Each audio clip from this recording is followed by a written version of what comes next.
Hello students, आज मैं आपको बताऊंगा स्क्वायर रूट कैसे फाइंड आउट करते हैं। स्क्वायर रूट फाइंड आउट तो 3 सेकंड में भी किया जा सकता है और 10 सेकंड में भी। तो अगर आप एसएससी का पेपर दे रहे हैं, रेलवे का पेपर दे रहे हैं, कोई और एग्जाम दे रहे हैं जिसमें टाइम की ज़्यादा लिमिटेशन नहीं होती है, तो आप पूरी मेथड से सॉल्व करेंगे, जो कि मैं पहले आपको बताऊंगा। लेकिन अगर आप बैंक एस्पिरेंट हैं, तो बैंक एस्पिरेंट के पास टाइम की बहुत ज़्यादा 2 सेकंड या 1 सेकंड में उसे क्रैक करना होता है। तो 1 सेकंड में क्रैक करने की मैं आपको टेक्निक बाद में बताऊंगा, इसी वीडियो के लास्ट में बताऊंगा कि 1 सेकंड में आप उसे कैसे क्रैक कर सकते हैं। तो पहले मैं आपको पूरी मेथड के थ्रू समझाता हूँ कि मेथड के थ्रू कैसे सॉल्व कर सकते हैं। फॉर एग्जाम्पल 1296 लिखा है, इसका आपको स्क्वायर रूट फाइंड आउट करना है। तो बहुत सारे टीचर जो होते हैं रिकमेंड करते हैं कि 40, 50, 70, 80 तक आप मेमोराइज कर लीजिए, लेकिन मेमोराइज करना इतना पॉसिबल नहीं है। जब मेमोराइज करते हैं तो वो हौच पौच की कंडीशन आ जाती है और वो दिक्कत क्रिएट करता है। तो बेटर है आप 3 से 4 सेकंड में जो चीज़ें मेमोराइज करने के लिए हैं उन्हें आप मेमोराइज करिएगा, लेकिन मैथ्स की चीज़ों को मेमोराइज नहीं किया जा सकता।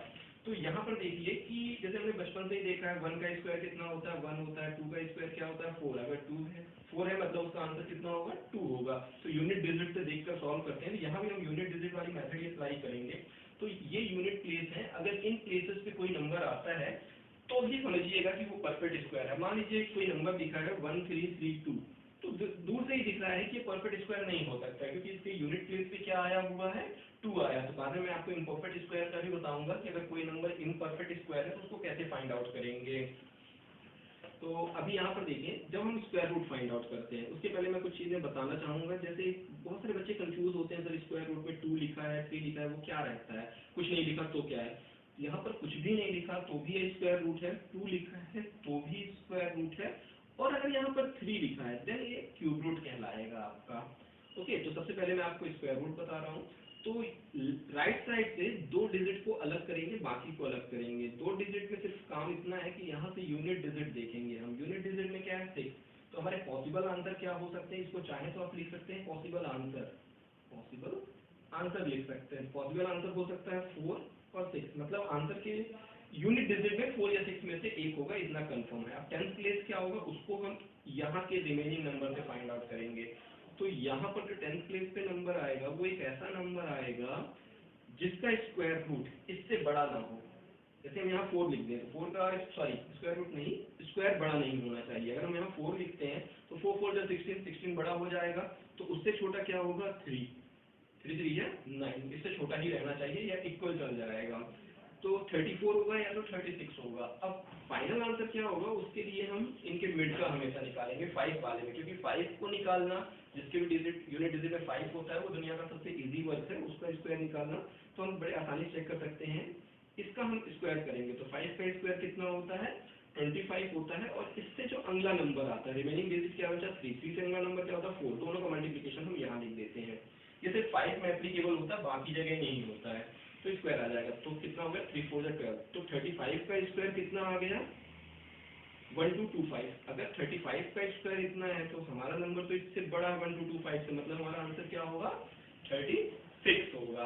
तो इस तरह की मेथड से हम फाइंड आउट करते हैं। देखने में लगता है कि टाइम टेकिंग है, लेकिन जब आप करने जाएंगे, अभी यहाँ पे एक्सप्लेन कर रहा हूँ तो एक्सप्लेन करने में टाइम लग रहा है, लेकिन जब आप खुद करेंगे तो 10 सेकंड या 15 सेकंड के अंदर क्रैक हो जाएगा। कोई एक और नंबर ले लेते हैं, दूसरा नंबर से काफी एग्जाम्पल समझा देता हूँ। जैसे यहाँ पर लिखा है 3136। अब यहाँ पर 6 लिखा है। 6 के केस में 2 पॉसिबल आंसर क्या होंगे, पहला 4 होगा, दूसरा क्या होगा, 6 होगा। 4 and 6। अब यहाँ पर यूनिट डिजिट क्या होगा, यहाँ पर अगर हम 6 लिखते हैं तो 6 6 36 ज्यादा हो जाएगा, मतलब 5। या तो 55 4 होगा या तो 56 होगा। तो मिड का आंसर चेक कर ले, 5 5 जा 25, 6 5 जा 30। इससे बड़ा आंसर है, मतलब हमारा आंसर क्या होगा, 56 होगा। एक कोई और एग्जांपल ले लेते हैं।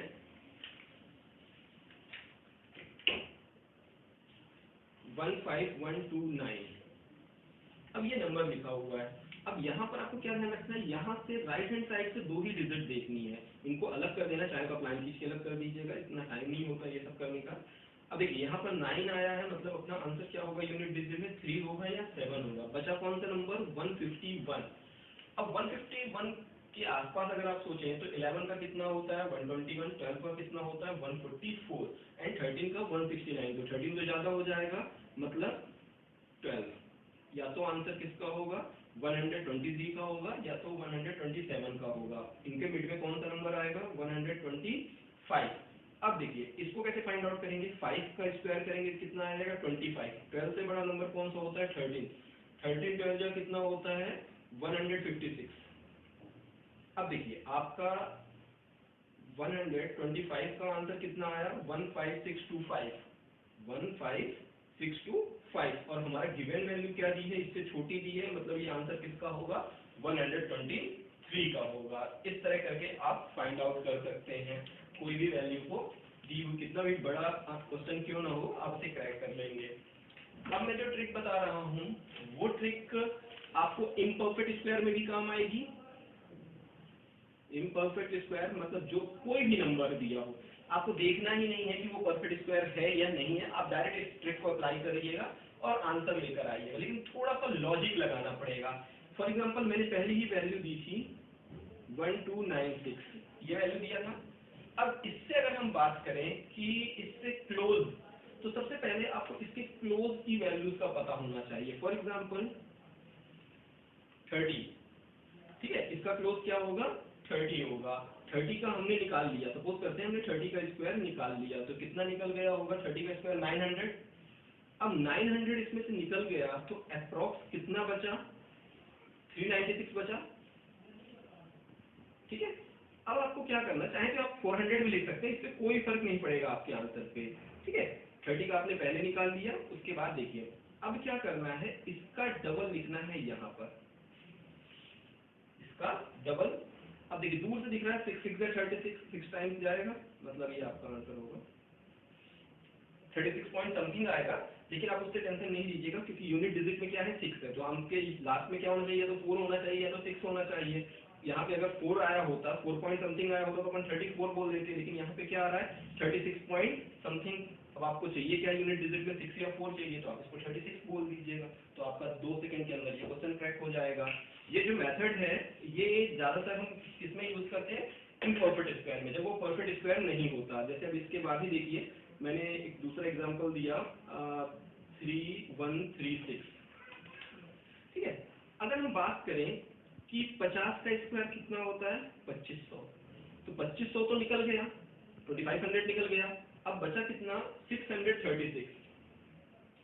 अब इसका डबल कितना होता है 100, 100 से डिवाइड करेंगे तो 56 पॉइंट समथिंग आएगा, यूनिट डिजिट में क्या है 6 है, तो 6 ही होगा, मतलब 56 आपका आंसर। ना आपको उसका कुछ ज्यादा मेहनत करनी, ना आपको मिड में जाना, ना आपको 2 वैल्यू रखना, डायरेक्ट 1 वैल्यू से आप इसको आंसर निकाल सकते हैं।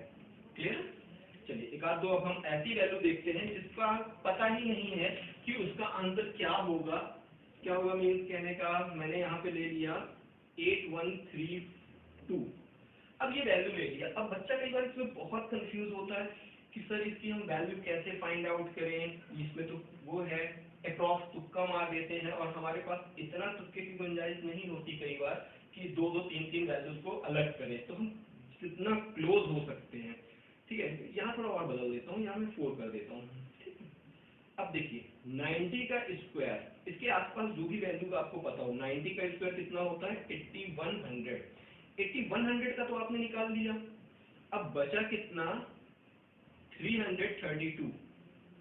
जब हमने 332 किया तो यहाँ पर हम कितना करेंगे इसका डबल, तो 90 का डबल कितना होता है 180। अब चाहे तो इसकी यूनिट डिजिट को हमेशा काट दिया करें, कुछ भी लिखा होगा आप उसे काट दीजिएगा, कोई दिक्कत नहीं है। 18 2 36, लगभग 36 के आसपास है, मतलब 91.8 या 91.9 आपका आंसर होगा। बाद में इसे चेक कर लीजिएगा कि क्लोज गए कि नहीं गए। विदाउट कैलकुलेटर इससे ज्यादा क्लोज किसी भी ट्रिक से हम नहीं जा सकते हैं, ठीक है।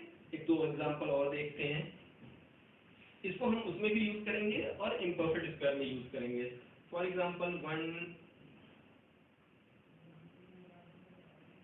अगर हम बात करें तो 1 2 3 4 5, मान लीजिए ये नंबर मैंने लिख दिया, 5 की जगह मैं क्या कर देता हूँ, ऐसा कोई नंबर लिख देता हूँ जिसका परफेक्ट स्क्वायर नहीं होता, 5 में कंफ्यूज हो सकते हैं आप।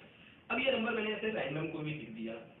अब देखिए इन चारों को पहले फिर यदि 0 मान लीजिए आप, तो कितना हो जाएगा, 10,000 हो जाएगा। 10,000 किसका परफेक्ट स्क्वायर होता है, 100 का। तो 100 बाहर आ गया, 10,000 हो गया। 10,000 से कितना ज्यादा है, 2 3 4 8। अब आपको कुछ नहीं करना, इसका डबल करना है। इसका डबल कितना हो गया, 200। ये दो जीरो से ये दो जीरो काट दीजिए, लगभग 11 टाइम्स मतलब 111, 111 के आसपास होगा। तो जब आप चेक करने जाएंगे तो आपको ये ऑप्शन में मिल जाएगा। तो ये आपकी स्क्वायर रूट फाइंड आउट की है। इसके बाद जो नेक्स्ट क्लास में आपको प्रोवाइड करूंगा वो क्यूब रूट की रहेगी। क्यूब रूट निकालना बहुत ही इजी वे है। आरआरबी का नोटिफिकेशन भी आ चुका है, तो आरआरबी में 20 मार्क्स के जो मैथ्स होती है वो बहुत ही सिंपल होती है, जिसमें 10 मार्क्स के आसपास के सिंप्लीफिकेशन होते हैं, सीरीज होते हैं। तो उसका मैं एक अलग से वीडियो बनाऊंगा, नेक्स्ट वीडियो, तो उसमें आपको बताऊंगा कि आरआरबी कैसे क्रैक करना है। Okay, thanks for watching video.